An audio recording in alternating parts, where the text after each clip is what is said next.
कोई छोटा मोटा मुद्दा नहीं है, बहुत बड़ा मुद्दा है।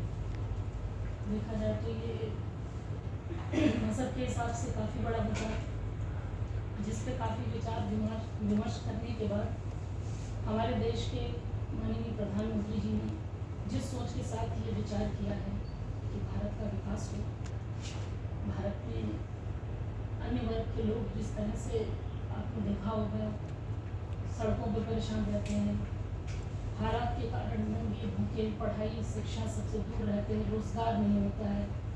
हम अपने यहाँ होली दिवाली मनाते हैं, अगल बगल में बहुत सारे ऐसे लोग होते हैं जिनके घरों में सही से त्यौहार नहीं मनाया जाता, पड़ोसी भी ध्यान नहीं देता है खासतौर पर। तो वक्त बिल बन जाने से कम ये तो होगा कि एक वर्ग पे भी अगर टारगेट किया जाए तो भी अच्छे से हमारे देश की अर्थव्यवस्था भी सुधरेगी और सुधार भी पैदा होगा। लोग अच्छे से शिक्षा भी प्राप्त कर सकेंगे, चिकित्सा भी प्राप्त कर सकेंगे, बड़े बड़े विद्यालय होंगे, इंडस्ट्रीज भी हों, जैसे कि ज़मीनें पड़ी हुई बहुत सारी विवादित ज़मीनें हैं। ऐसे आप देखते हैं कि वक्त के नाम पे जो लोग ठेकेदारी करते हैं वो लोग समाज में भी जाकर के जो सामाजिक लोगों की जो ज़मीन होती है उसका भी हनन करते हैं, उन लोगों को भी परेशान करते हैं, वक्त की संपत्ति बताते हैं। कहीं ना कहीं समाज उसका भी शिकार होता है वक्त को लेकर। तो ये बहुत बड़ा विषय है, अगर इस पर सही से विचार विमर्श किया जाए, जिस विचारधारा की ओर एक नई राह लेके हमारे माननीय प्रधानमंत्री जी चल रहे हैं और हमारा संगठन मुस्लिम राष्ट्रीय मंच इस पर काम कर रहा है, तो इंशाल्लाह हमें बहुत जल्दी तरक्की मिलेगी। ऐसे बहुत सारे सामने आएगी घटनाएं, जैसे कि आप दिल्ली में ले लीजिए, पंजी शरीफ की जगह दिल्ली में, और आगरे में आपकी जो शहीद बाबा हैं सालिश जी की मज़ार, वहाँ को आप ले लीजिए। उत्तर प्रदेश की ऐसी बड़ी बड़ी जगहें जो ऐसी विवादित जगहें हैं जो सामने आई हैं सबूत के तौर पर, तो ये तो मिसाल नहीं हुई तो क्या हुआ, मिसाल ही तो हुई। तो मैं रिक्वेस्ट करती हूँ, मतलब गुजारिश अपील करती हूँ अपनी भारत सरकार से, उत्तर प्रदेश सरकार से, कि वो वक्त बिल पास होने के बाद में जो भी उसमें संशोधन हो, उसमें जो भी मुतवल्ली, जो भी वहाँ पे वरिष्ठ अधिकारी बिठाए जाए, उनकी सही से जांच पड़ताल की जाए। जांच पड़ताल करने के बाद में ही उनको बिठाया जाए। हालांकि हमेशा हुकूमत करती है जांच पड़ताल, लेकिन कहीं ना कहीं ऐसा होता है कि हम एक दूसरे के जरिए पहुँच जाते हैं कि चलिए ठीक, हमने अच्छा, आपने सिफारिश कर दी, आपने कर दी, आप बैठ गए, ठीक है, आप जिम्मेदार हैं, आपने देखा नहीं। लेकिन सही से जाँच पड़ताल की जाए कि क्या वाकई में वो हक पे है और समाज में निकल के काम करता है वो समझ के। अगर वो सच में सामाजिक काम करता है तो उस कुर्सी के लायक है, अन्यथा वो उस कुर्सी के लायक नहीं है। जहाँ भी दोषी पाया जाए तो उस कुर्सी से फौरन उसको हटा दिया जाए, उसका वो मालिकाना हक नहीं है उस कुर्सी पर। वक्त की जो संपत्ति होती है वो खुदा की संपत्ति होती है, वो अगर वक्त कर दी गई तो अच्छे कामों के लिए वक्त की गई, और वो नंगे भूखों को वक्त नहीं की जाती है, एक जिम्मेदार को वक्त की जाती है। जैसे कि पुराने ज़माने में देखा होगा, नगर पंचायत में लोग हुआ करते थे, पंचायती हुआ करती, गाँव और कस्बों में एक जिम्मेदार होता था, जहाँ लोग अपना थोड़ा मोड़ा जो मालो जर वगैरह होता था तो वही रखते थे संभाल कि हाँ हमारा नाश सही से रहेगा। तो ठीक वक्त का भी वही मसला है, जिम्मेदार को वक्त की संपत्ति दी जाए ताकि वो अपनी जिम्मेदारी को अच्छे तरीके से समाज में निभाए। कितने लोग निभाते हैं, कौन सा फायदा मिलता है वक्त संपत्तियों से, सिवाय कि करबलाओं में दफनाया जाता है मुस्लिमों को, इसके अलावा और कुछ नहीं मिलता, दफनाने के अलावा कुछ नहीं मिलता, कोई फायदा नहीं मिलता। कौन सी इंडस्ट्री चल रही, कौन सा रोजगार चल रहा, कौन सी महिला को रोजगार मिल रहा, क्या वक्त संपत्ति से पैसा नहीं आता? इतनी मुस्लिम महिलाएं बेरोजगार हैं।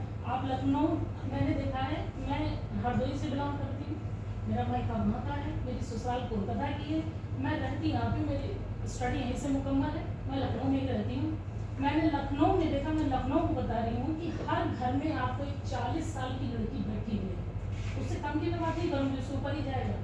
ये मेरा सर्वे है 10-12 साल से, जब से मैं संगठन में हूँ मुस्लिम राष्ट्रीय मंच में, तो मैंने देखा है चाहे वो शिया समुदाय हो या सुन्नी समुदाय हो, आपको हर घर में एक लड़की बैठी हुई है और सब बेरोजगार, कोई पीड़ित है भाई को लेके, कोई पीड़ित है बाप को लेके, किसी की माँ नहीं है, किसी का बाप नहीं है, खाने को नहीं है, परेशानी हो रही, कहीं नौकरी करना चाहिए। इस तरीके से जब वो घर निकलती है इस अपनी आर्थिक परेशानियों को लेकर के, तो वो जब कहीं काम करने जाती है तो ये जरूरी नहीं कि उनको सही जगह ही मिले, सही दिशा ही मिले, तो कहीं ना कहीं वो शोषण का भी शिकार हो जाए। ये भी एक बहुत बड़ी और बहुत मजबूत बात है जो हमारे भारतवर्ष के लिए क्षण की है। इस पर गौर फरमाना चाहिए हमारी हुकूमत को, क्योंकि इस पर गौर फरमाएंगे तो हमारा देश विकास की ओर जाएगा, क्योंकि नारी शक्ति ही लक्ष्मी है, उसी से घर है, उसी से पूरा संसार है। क्योंकि अगर नारी शक्ति ना हो तो कोई भी पूजा संपन्न नहीं, हिंदू धर्म के हिसाब से। अगर पत्नी नहीं है तो बाकायदा मूर्ति बना करके प्राण प्रतिष्ठा करके रखी जाती, तभी पूजा संपन्न होती है। तो इसलिए इस बात का खास तौर से ध्यान रखा जाए कि महिलाओं के लिए रोजगार की दिशा जरूर सुनिश्चित की जाए वक्त की जमीनों से। ये सबसे पहली बात है, मेरा ये सबसे पहला प्रस्ताव है।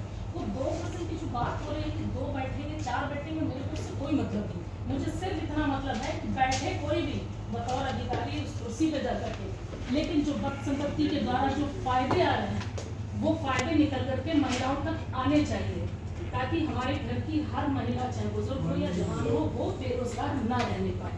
सबसे पहले यहाँ ये व्यवस्था की जाए। और जो बुजुर्ग, बहुत सारे बहू बेटे आपस में नहीं बनता है, बहुत सारे लोगों के पास घर मकान भी नहीं है, जो बुजुर्ग लोग जो परेशान होते हैं उनके लिए भी एक वृद्धा आश्रम जैसी जगह होनी चाहिए जिसमें बुजुर्ग लोग रह सके। ज्यादा बड़ी नहीं, छोटी छोटी, जैसे कि लखनऊ में तामीर हो, छोटे छोटे जिलों में, आप डिस्ट्रिक्ट में सब जगह अलग अलग जगहों पे छोटी छोटी जगह कर दी जाए, जिसमें कम से कम 50-100 लोग रह सके। लखनऊ में तो खैर बड़ा सेंटर ही होना चाहिए, तभी अच्छा लगेगा, क्योंकि उत्तर प्रदेश के हिसाब से। तो ये मेरी गुजारिश है कि ये चीज़ें ज़रूर मुकम्मल की जाएं। यही ये जब मुकम्मल होंगी तो देश मुकम्मल होगा। और मुझे नहीं लगता कि इसमें किसी भी समुदाय को या किसी जात धर्म पंथ को कोई भी एतराज़ होगा, क्योंकि मैंने यहाँ पे किसी की मुखालफत नहीं की, चाहे वो कोई भी मौलाना हो। वो सब अगर अपना जिम्मेदारी से काम करते तो ये मसला निकल के आता है।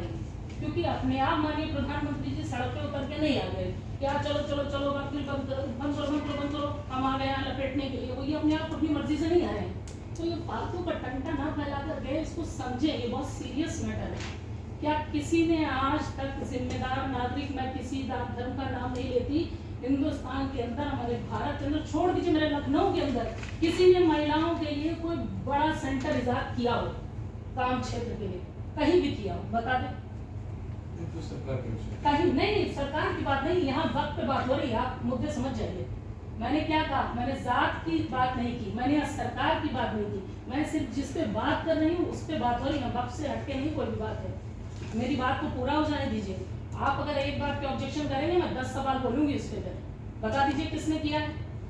मैं ही काम कर रही हूँ संगठन में अपने, क्या किसी भाई ने आज तक पूछा है? एक मिनट आप चुप हो जाइए। क्या कीजिए, देखिए बहुत इंपॉर्टेंट विषय है, कहीं इस मुद्दे को मत ले जाइए। मुद्दे को आप ले जाएंगे, बात कहीं और जाएगी, बात अधूरी रह जाएगी। संदेश जाने से, समाज के अंदर सही संदेश जब जाता है तो समाज उसका शिकार नहीं होता है। वरना जो मुर्शिदाबाद, एक मिनट रुक जाइए, जो मुर्शिदाबाद में हुआ उसका जिम्मेदार कौन? उसका मुसाफिर खाना में हमारी सारे मौसम अब तब होगा जब सब चाहेगा। वक्त, आप जान रहे हैं कि वक्त सुधार जन जागरण अभियान चल रहा है, इसके तहत आप मेरी बात नहीं काट सकते। मेरा पूर्ण अधिकार है बोलने का। आपने मेरी बात को काटा, गलत किया, ठीक है? संक्षेप में थोड़ा होगी बात, लंबी होगी, थोड़ा 2 मिनट ये बताइए सब। एक जनाधारों के झूठों के संदेश नहीं देंगे तो बताइए जागरूक कैसे होंगे? हम अपनी बात से ही तो जागरूक करेंगे, या फिर हम चेहरा दिखाने के लिए बैठ जाएंगे और थोड़ा सा बोल देंगे, बस इधर से बचा के उधर से बचा के इधर से घुमा के बस हमने प्रस्तुत कर दिया, हमारा काम खत्म हो गया। तो यह घुमाना और बचाना और किसी को नचाना नहीं है, सीधे पॉइंट पे आना है। जो पॉइंट है, जो एक्ट बन चुका है, जिसको एक्ट कहा जा रहा है, अगर एक्ट बन चुका है तो उस एक्ट पे आगे प्रक्रिया होगी। तो कैसे होगी?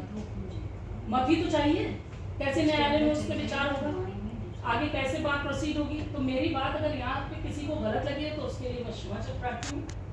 मेरी जो बात थी वो मैंने पहुँचाई, जो जगह बात पहुँचनी चाहिए। मैं अपनी बात को खत्म करती हूँ। जय हिंद, जय भारत।